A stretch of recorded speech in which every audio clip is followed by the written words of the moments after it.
Hello friend,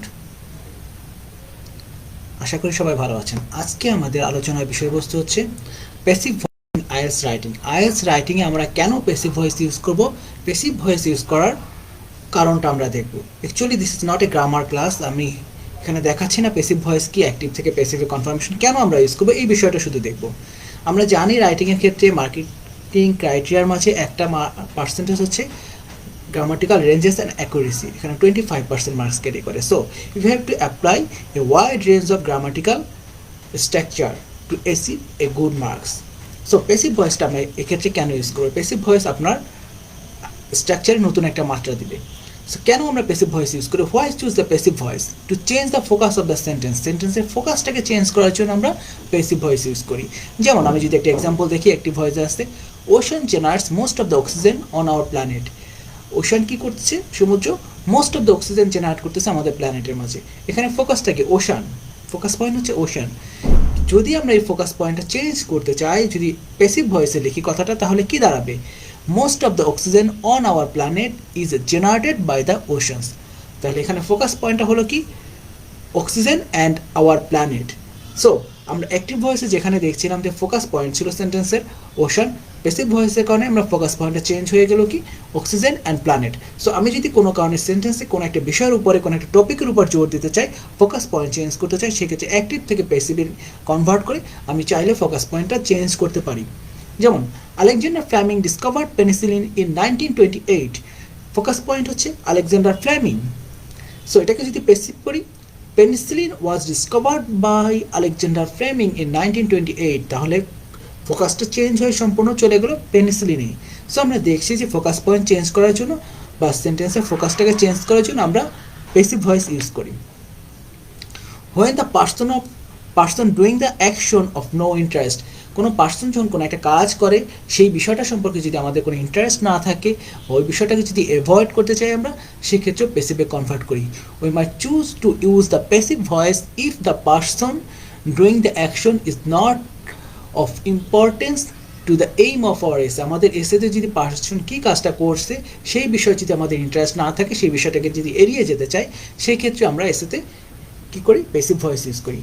for example, Mark Zuckerberg created Facebook in 2014 and over 2 billion people now use it as a form of communication. Mark Zuckerberg কী করলো? 2014-এ Facebook আবিষ্কার করলো বা তৈরি করলো এবং 2 বিলিয়ন পিপল এখন ইউজ করছে এটা। সেম জিনিসটাকে যদি আমরা প্যাসিভে কনভার্ট করি, তাহলে দাঁড়াচ্ছে Facebook was created by Mark Zuckerberg in 2014 and over 2 billion people now use it as a form of communication. সেই ক্ষেত্রে আমরা দেখছি ফোকাস পয়েন্টটা চেঞ্জ হয়ে চলে আসলো কি? ফেসবুকে। সেকেন্ড স্ট্রাকচারে ফেসবুক ওয়াজ ক্রিয়েটেড ইন 2014 যদি লিখি, ওখান থেকে ক্রিয়েটেড বাই মার্ক জুকারবার্গ এই অংশটা যদি আমরা কমপ্লিটলি বাদ দিয়ে দিই, তাহলে সেন্টেন্স স্ট্রাকচারটা কি দাঁড়ায়? Facebook was created in 2014 and over 2 billion people now use it as a form of communication. তাহলে আমরা দেখলাম যে এখানে মার্ক জুকারবার্গকে কমপ্লিটলি এড়ানো গেল। আপনাকে যদি কোনো একটা এসে লিখতে দেওয়া হয় ফেসবুকের উপরে, তাহলে আপনার ফোকাস পয়েন্ট হচ্ছে ফেসবুক। সেক্ষেত্রে মার্ক জুকারবার্গ আপনার জন্য ইম্পর্টেন্ট না। সেক্ষেত্রে আমরা চাইলে মার্ক জুকারবার্গকে এড়িয়ে যেতে পারি। সেক্ষেত্রে আপনার একটাই ফর্মুলা, সেটা হচ্ছে প্যাসিভ ফর্ম ইউজ করা। প্যাসিভ ফর্ম ইউজ করে আমরা চাইলে মার্ক জুকারবার্গকে এড়িয়ে যেতে পারি। সো কে এটা আবিষ্কার করলো, কে কী করলো, সেই বিষয়টা আমার ইম্পর্টেন্ট না। আমি তাকে এড়িয়ে গিয়ে কমপ্লিটলি প্যাসিভ ফর্মে নিয়ে এসে এই বিষয়টাকে লিখে ফেললাম। সো আপনার কোনো একটা বিষয় যদি এড়াতে চাই আমরা বা অ্যাভয়েড করতে চাই, কোনো পার্সন, যে পার্সন কাজটা করলো সেই পার্সনকে যদি আমরা এড়াতে চাই, সেক্ষেত্রে আমরা প্যাসিভ ভয়েস ইউজ করতে পারি। When we do not know who did the action, আমরা যখন জানি না কে অ্যাকশনটা করলো। For example, Stonehenge was built in about 2500 BC। Stonehenge একটা ইংল্যান্ডের আমরা জানি একটা স্ট্যাচুর মতো, সেটা কখন বিল্ড করা হয়েছিল? 2500 BC। প্যাসিভ যদি আমরা এটা করি, এখানে আমাদের ফোকাস পয়েন্ট কি? স্টোনহেঞ্জ।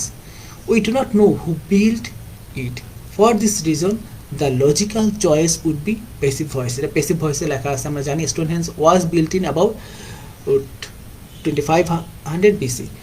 যদি আমরা এটাকে অ্যাক্টিভে লিখতাম, তাহলে সামবডি লিখে নিতাম যে বিল্ট স্টোনহেঞ্জ। সো আমরা জানি না কে এটা বিল্ড করেছে, যেহেতু আমরা জানি না এটা কে করেছে সেই জন্য আমরা পেসিভে নিয়ে আসলাম। তাহলে কোনো একটা ব্যক্তি সম্পর্কে যদি না জানি কে এটা আবিষ্কার করলো বা কে কী করলো, তখন আমরা এটাকে তাকে এড়ানোর জন্য পেসিভ ফর্মে নিয়ে যাই। হোয়েন ডিসক্রাইবিং প্রসেস, আপনি যখন একটা প্রসেসকে ডিসক্রাইব করবেন তখন আপনি হচ্ছে কি পেসিভ ভয়েস ইউজ করবেন। আমরা জানি যে রাইটিংয়ের টাস্ক কোন একাডেমিকে কোন একটা প্রসেস ফলো চার্ট বা বার চার্ট বা পাই চার্ট আপনাকে ডিসক্রাইব করতে হবে। ইন দিস কেস আপনাকে পেসিভ ভয়েস অবশ্যই ইউজ করতে হবে। It is common to use passive voice when describing a process.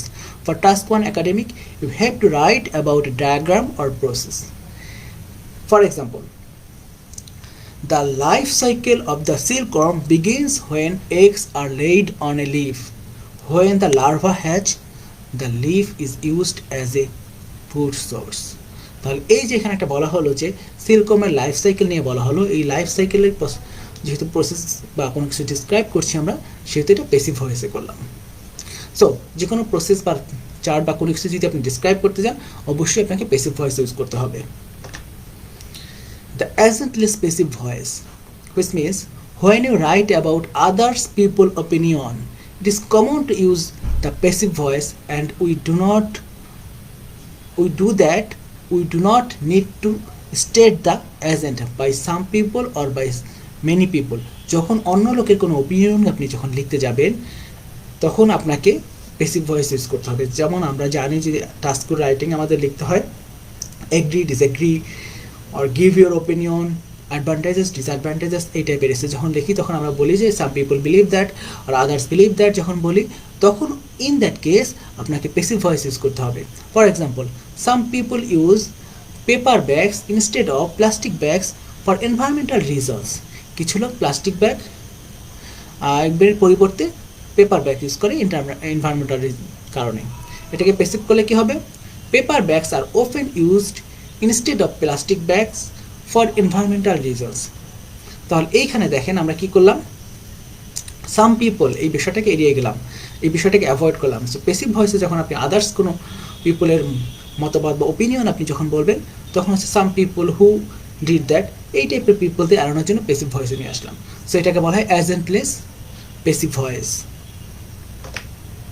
When not to use passive voice, কোন কোন ক্ষেত্রে আমরা পেসিভ ভয়েস ইউজ করি না? It is not possible to give your opinion using passive voice. যখন আপনার মতামত জানতে চাওয়া হয় গিভ ইউর ওপিনিয়ন টাইপের এসে, তখন কখনোই পেসিভ ভয়েস ইউজ করবেন না। আমরা এসেতে একটা কোশ্চেন থাকে অনেক সময়, ডিসকাস বোথ ভিউজ, আপনি উভয় পক্ষের মতামত আলোচনা করবেন and give your opinion.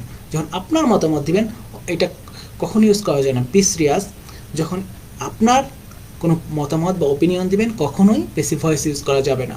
Do agree or disagree, তখন অবশ্যই এভাবে বলতে হবে I believe, I think, it is believed, it is thought, এই কথা কখনো বলা যাবে না। আইএলটিএস রাইটিংয়ের ক্ষেত্রে কমপ্লিটলি ইনকারেক্ট একটা জিনিস। সো অলওয়েজ অ্যাক্টিভ ফর্মে বলতে হবে I believe that, I think that, এই ফর্মুলাতে বলতে হবে। পেসিভ ভয়েসের একটা ইউজ হচ্ছে ইট প্লাস পেসিভ ভয়েস, অত্যন্ত ইম্পর্টেন্ট, বিষয়টি একটু খেয়াল করবেন। ইট is generally believe that recruiters prefer an applicant with relevant job experience rather than one with an academic degree. It is generally believed that, এটার একটা ব্যবহার দেখেন পেসিভ ফর্মে লেখা হয়েছে, it is generally believed that, অন্য পিপলের ওপিনিয়ন যখন আপনি বলছেন তখন এটা একটা opinion, sentence opinion. it is generally believed that recruiters are generally believed to prefer an applicant with relevant job experiences rather than one with an academic degree. তাহলে এটাকে passive করে আমরা কিভাবে করলাম? Recruiters are generally believe that, এটার পরিবর্তে it is generally believe that. অথবা আমরা বলতে পারি it is expected that global warming will get worse in the next decade. Global warming is expected to get worse in the next decade, এর পরিবর্তে আমরা লিখলাম কি it is expected that. So passive ভয়েসের একটি ব্যবহার হচ্ছে কি ইট দিয়ে, তার সাথে সেন্টেন্স ওপেনার ইউজ করে আমরা কী করতে পারি? পেসিভ ভয়েস দিয়ে কোনো এসে বা কোনো কিছু লেখা শুরু করতে পারি। So thank you very much. আমরা পেসিভ ভয়েসের কিছু ব্যবহার এই এসেতে দেখলাম। নেক্সট ভিডিওতে আমরা নিশ্চয়ই অন্য কিছু নিয়ে আলোচনা করব। ততক্ষণ সবাই ভালো থাকবেন, সুস্থ থাকবেন, শুভকামনা রইল।